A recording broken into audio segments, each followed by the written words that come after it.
Okay, so a while back I made a Shinobi Striker Season 2 DLC prediction list, and so far my predictions have been correct. I thought Haku would be next after Zabuza, but let's be honest, that was pretty predictable. I also love how I was so positive that Shisui will be in Season 2, like I even said, yeah, he's gonna be in the game. His hair, weapon, and clothing is also not in the game, so I think it's safe to say that Shisui will be in the Season 2 pass. Oh well, it's alright Shisui, you'll for sure have a spot in Season 3, which probably won't even happen.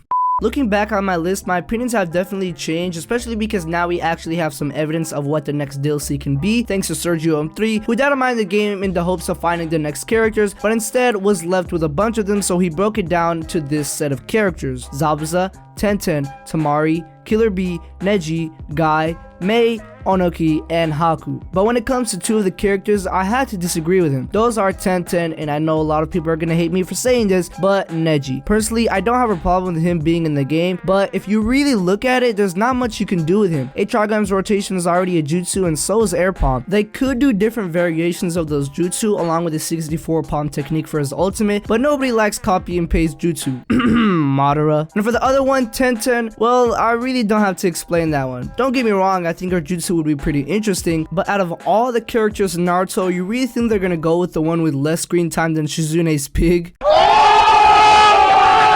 To answer that question, no. Trust me, they would much rather choose a character that's more popular, because at the end of the day, that's what will bring in more money. So now we have these 7 characters: Zabuza, Tamari, Killer Bee, Guy, Mei, Ohnoki, and Haku. To start off, Zabuza and Haku are already in the game, so we can cross them out. Now we have Tamari, Killer Bee, Guy, Mei, and Ohnoki. Now I'm gonna try to give all these characters a class, you know, attack, defense, healer, and range. Tamari is definitely a range fighter, so I'll have her be range. Killer Bee is, at least in my opinion, no doubt an attack character, and the same goes for Guy. He's also an attack based character. By the way, if you guys disagree with me at all, just let me know and maybe we can have a debate in the comment section. Next is Mei. Mei, I think, will be a defense character. Her jutsu are perfect for team based battles, and thanks to Black Sage, he has a lot of character concepts on his channel, and I agree with a lot of them. That's also why I believe Mei will be a defense character. His channel link will be in the description if you want to go check him out. And finally, we have Ohnoki, who, believe it or not, I think will be a healer. And it's not just me, a lot of other people think the same way. A lot of healers in the game are really more support characters than anything else, like Shikamaru and Hinata, and Ohnoki's Earth style golem technique can definitely support the team by sort of being an extra teammate. Plus, we need at least one healer, which I know is not what a lot of people were hoping for. Last season we had one, and I gotta say, they might do the same this season. So now we have Tamari as range, Killer Bee and Guy as attack, Mei as defense, and Ohnoki as a healer. If we add in Zabuza and Haku, that will give us 2 defense, 2 range, 2 attack, and 1 healer. Now we need 2 more characters to complete the prediction, and those 2 are Adult Naruto and Sasuke. I know a lot of people don't want this to happen because we already have them in the game, but it's kinda obvious. These are the 2 most popular characters in Naruto, and adding another version of them would be a very smart move financially. Adult Naruto and Sasuke are also in the files Sergio-M3 data mine, marked as Naruto Next and Sasuke Next, which most likely stands for Next Generation, referring to Boruto and Naruto Next Generations. And if you're still not convinced they'll be in Season 2, we haven't had a single Boruto DLC character, and technically Adult Naruto and Sasuke are Boruto characters. Personally, I would like to see them in the game. Sure, they'll just be different versions of characters we already have, but they do have very interesting jutsu that I think can work perfectly in combat. I posted this image on Reddit with the title "Please Solio," and some people thought it would be cool, but obviously some didn't. No, please, I beg of you. I will do anything for Adult Naruto and Sasuke Naruto into the game. I will cut off my arms. Please don't. I would rather get another healer. Come on.